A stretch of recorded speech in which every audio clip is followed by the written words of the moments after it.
Earth friends. Baby, you have a bunch of dog hair on your cheek. Maya and Daddy reporting from home. I don't think this is gonna last too long. I wanted to speak with you about, go ahead, sweetie, that's for you. Yeah. Do you want me to peel it? You don't care about peels. I wanted to speak about Neptune into Aries.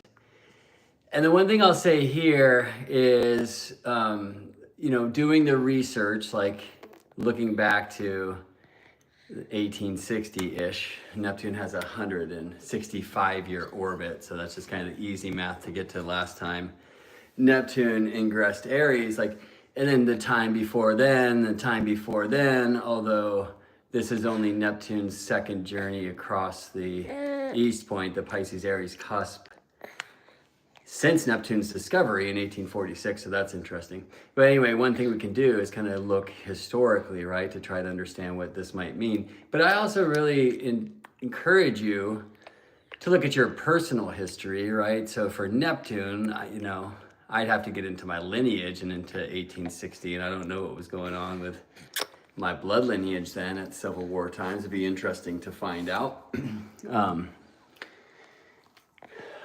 I think actually, so I know my ancestry to be like Northerners, Boston style.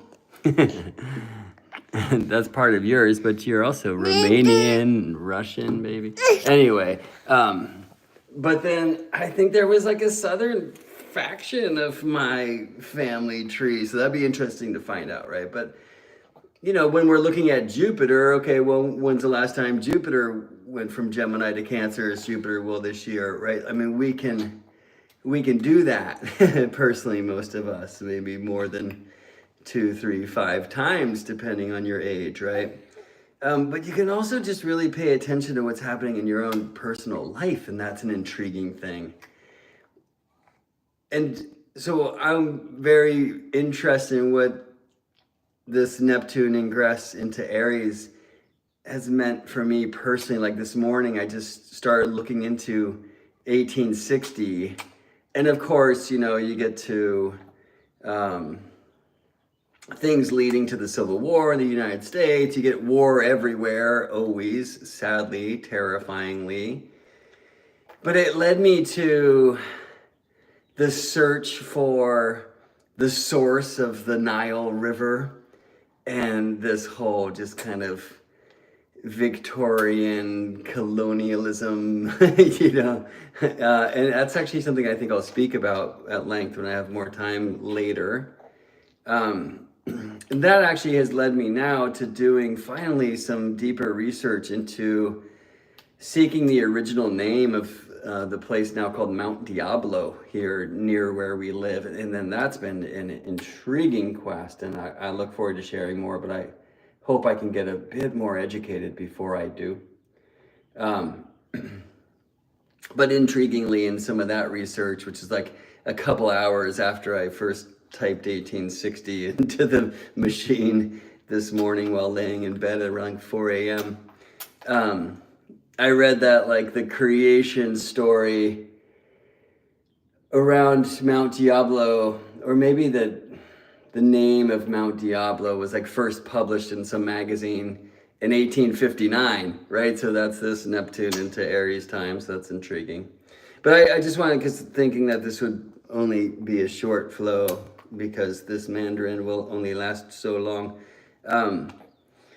I wanted to just speak about the genius of profections, not progressions, profections, right? This traditional technique, which I first heard about from Chris Brennan at a NORWAC conference many years ago. It's what has brought me in. I mean, it completely shifted my astrological approach, my cosmology, brought me into the study of traditional astrology, to dispositorship, which you may know is rulership.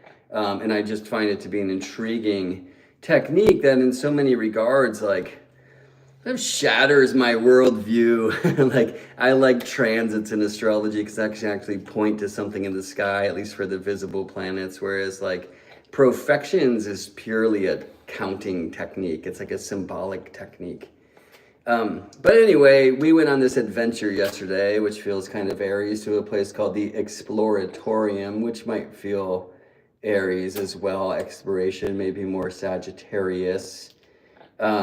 Maybe Neptunian though. I mean, I will say, like, when we got there, energetically, I didn't necessarily last too long. I have a hard time when there's tons of crowds and like so much stuff these days. More and more as my empathy intuition opens, like I'm much better at dealing than I once was, but I'm not the best.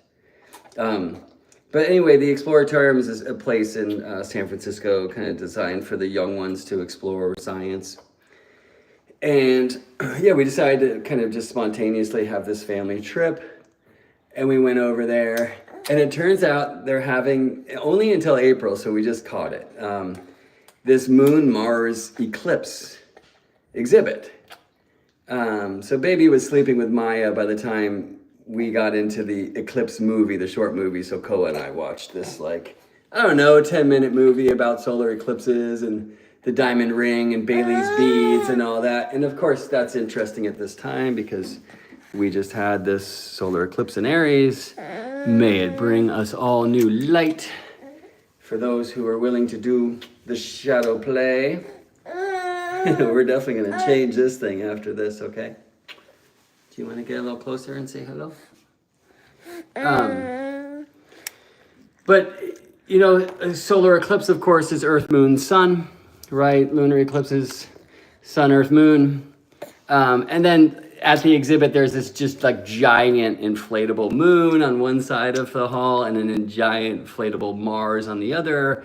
And then some like scale models of different like Mars rovers and orbital surveyors and such, which was pretty intriguing in some movies about Mars.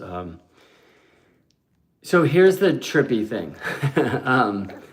I am currently in a second house year. That's true for all of us at 49 years of age, going on 50 when we're in our 50th orbit.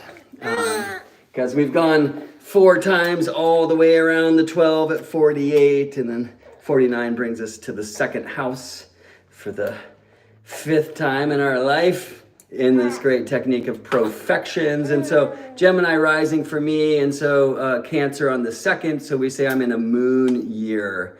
I also have Mars in the sign of Cancer. And so there's some debate about what's more important, the guide of the sign, I prefer that word to ruler, and so for Cancer that's the moon, or planets that occupy that sign in the natal chart, and so for me that's Mars, right? So there's like moon and Mars, and we go to this eclipse thing where there's a gigantic moon and a gigantic Mars. And oh, by the way, I'm in a Mars month of a moon year. Mama is also in a second house year, 12 years younger than me. And she was born Pisces rising, so she has Aries on the 2nd. So she's in a Mars year. But she also has moon in the sign of Aries, right? Not only moon, Jupiter presides there as well. Resides, I guess I should say. So, you know, is it moon or Mars for her? Regardless, we go to the Exploratorium with this gigantic moon and this gigantic Mars. I mean, it's like amazing. Well, she happens to be, Anna, in a sun month of a Mars year. And of course, the eclipse is the sun, moon, and earth, right? Next, her boy, Koa, is in a Mars month of a sun year. And this girl, I mean, I hesitate to say this, and I would appreciate if nobody leaves a comment of what this might mean for her rising sign, but she, like her dad, is also in a Mars month of a moon year. So we have the two of us, Mars month of a moon year, and then mom, sun month of a Mars year, and the boy, Mars month of a sun year. And we end up kind of spontaneously at this place with gigantic inflatable Mars and moons and watching a movie about a solar eclipse, which is obviously Earth, Moon, Sun. Right? What? I feel like that's the weirdest thing. And for me, a huge purpose of astrology is like setting intentions, aligning the energies, being therefore more open to the possibilities of the harmonies of the heavens as they sing in this moment now and the moments to come.